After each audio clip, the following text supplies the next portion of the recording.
Sir, मैं लोकसभा में present हूँ सर।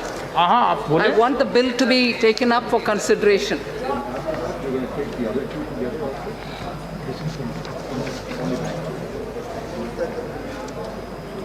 बोले, आप सुन रहे हैं आपकी आवाज़।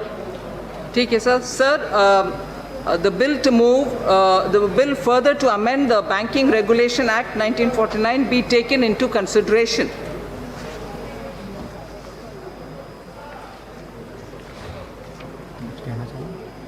कुछ कहना चाहते हैं आप? हाँ सर। सर, इस बिल को हम इसीलिए ले रहे हैं क्योंकि पिछले 2 साल से हम लगातार कोऑपरेटिव बैंक्स और स्मॉल बैंक्स जिनके डिपॉजिटर्स को बहुत तकलीफ हो रही है, उन डिपॉजिटर्स का प्रोटेक्शन के लिए और उनके इंटरेस्ट के प्रोटेक्शन के लिए और कोऑपरेटिव बैंक्स जो कोऑपरेटिव सोसाइटीज़ जो बैंक के नाते काम करते हैं, उनमें जो बैंक के नाम उपयोग करते हैं या बैंकर या बैंकिंग के काम करते हैं, उनको रेगुलेट करने के लिए इस बैंकिंग एक्ट के द्वारा, बैंकिंग रेगुलेशन एक्ट अमेंडमेंट के द्वारा उनका डिपॉजिटर्स का प्रोटेक्शन के लिए ये अमेंडमेंट लिया जा रहा है। We are trying to bring this amendment in order to protect the depositors who in the last 2 years, honorable members sir, through you I wish to say, would know that depositors in some unfortunate situations in banks or cooperative societies which are operating as banks are put to hardship, either because these banks have fallen into bad days, requiring therefore the regulator to bring a moratorium, and to solve the problem seems to consume all the time.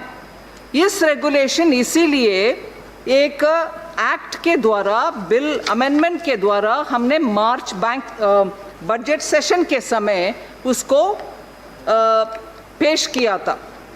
We had introduced this bill in order to have the amendments brought in so that depositors' interest will be taken care of. But unfortunately, because during the budget session we couldn't have this bill passed, we had to bring an ordinance. And that ordinance was brought in only because the health, financial health of many of these cooperative societies which were also performing as banks was becoming very delicate.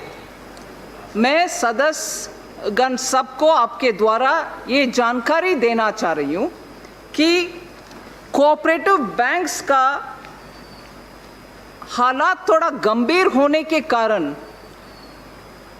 Lockdown के period होते हुए भी हमने एक ordinance ले आने का मजबूर हुआ.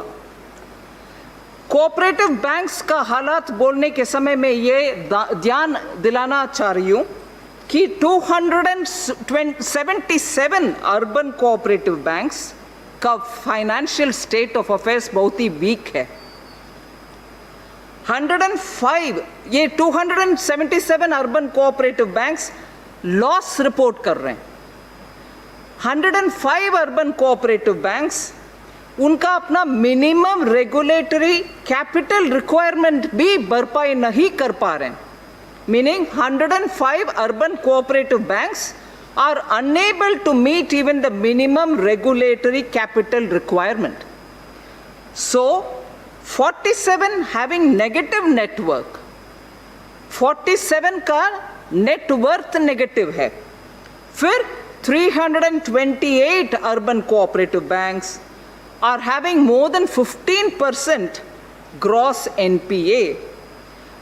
ग्रॉस एनपीए रेशियो 15% का अर्बन कोऑपरेटिव बैंक्स में एनपीए होने के कारण, मैं मार्च 2019 का डेटा बोल रही हूँ, ये सब ऐसे रहते हुए मार्च 2020 तक डेटा देखिए सर, पैंडेमिक के द्वारा स्ट्रेस कोऑपरेटिव बैंक में इंक्रीज हुआ with gross NPA ratios of urban cooperative banks increased from 7.27% in March 2019 to over 10% in March 2020.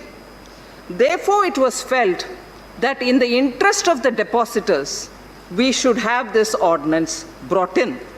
Now, that ordinance will have to be replaced so that we are able to have three different things brought in, sir.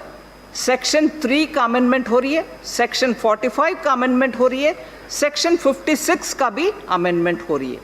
Now, amendments to 3 and 56 are clearly because bank के नाम रखते हुए जो भी cooperative society function करते हैं, उनको commercial banks को जो रूल्स लगता है वही रूल उनको भी लगना चाहिए. By amending Section 3 and Section 56, we are making provisions applicable, that which is applicable for banking companies, that is commercial banks, to cooperative banks also, so that cooperative banks are equally subjected to better governance and sound banking regulations through the RBI. ये Section 3 का amendment और Section 56 का amendment का motive यही है, objective यही है. Section 45 का भी amendment हो रही है. ये क्यों हो रही है? That will enable the RBI to make a scheme of reconstruction or amalgamation. For example, the way in which the recent Yes Bank reconstruction scheme happened to protect the interests of the public depositors. Depositors के हित में अगर reconstruction हो सकता है बिना moratorium period, without making the bank undergo a moratorium period, if you're able to reconstruct the bank, if you're able to professionalize their management, and if that power can be given to the RBI, it might help the depositors so that आज भी मैं दोबारा वो उदाहरण ले रही हूँ, PMC bank का depositors का solution आज तक हो नहीं पा रही. अगर RBI के पास Section 56 के द्वारा इस amendment के द्वारा Section 45 इस amendment के द्वारा RBI को हम वो पावर सौंपा देंगे. जैसे यस बैंक को हुआ उधर भी मॉरेटोरियम के साथ हुआ, मगर बिना मॉरेटोरियम और तकलीफ कस्टमर को डिपॉजिटर्स को ना करते हुए अगर रिकंस्ट्रक्शन कर सकते हैं और जल्द से जल्द डिपॉजिटर्स के इंटरेस्ट को हम प्रोटेक्ट कर पाएंगे, उनका सर्विस लगातार कंटिन्यू हो सकता है, ये 45 सेक्शन का अमेंडमेंट के द्वारा वो होगा. That is why we want to have Section 3, Section 45 and Section 56 amended. बिल्कुल depositors के interest को मन में रखते हुए ये सब हो रही है. कोऑपरेटिव सोसाइटीज जिन जिन को बैंक का नाम है सिर्फ उनको वर्तित है ये amendments.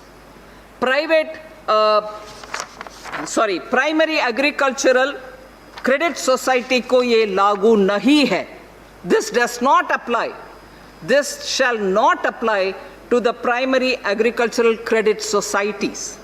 This shall also not be applicable to cooperative society whose primary object and primary business is providing long-term finance for agricultural development. इनको भी ये लागू नहीं है. So let us be clear that we are not doing anything to touch state cooperatives. We are not doing anything to touch primary agricultural credit societies. We are not doing anything to touch cooperative societies whose primary object and primary business is providing of long-term finance for agricultural development. So अगर कोई member के मन में ये शक है कि क्या ये PAC को वर्तित है, क्या ये कोऑपरेटिव सोसाइटीज जो एग्रीकल्चरल डेवलपमेंट में काम करती हैं उनको भी टच करेगा, मैं आश्वासन दिलाना चाह रही हूँ माननीय स्पीकर महोदय आपके द्वारा कि ये बिल्कुल इनको वर्तित नहीं होगा. सिर्फ इनको वर्तित होगा जो बैंक या बैंकर या बैंकिंग का काम करते हैं कोऑपरेटिव सोसाइटीज में, सिर्फ उनको ही लागू होगा. एंड ये पहले बार नहीं है, इस सेक्शन को अमेंडमेंट करने का सरकार के द्वारा प्रयत्न हुआ है।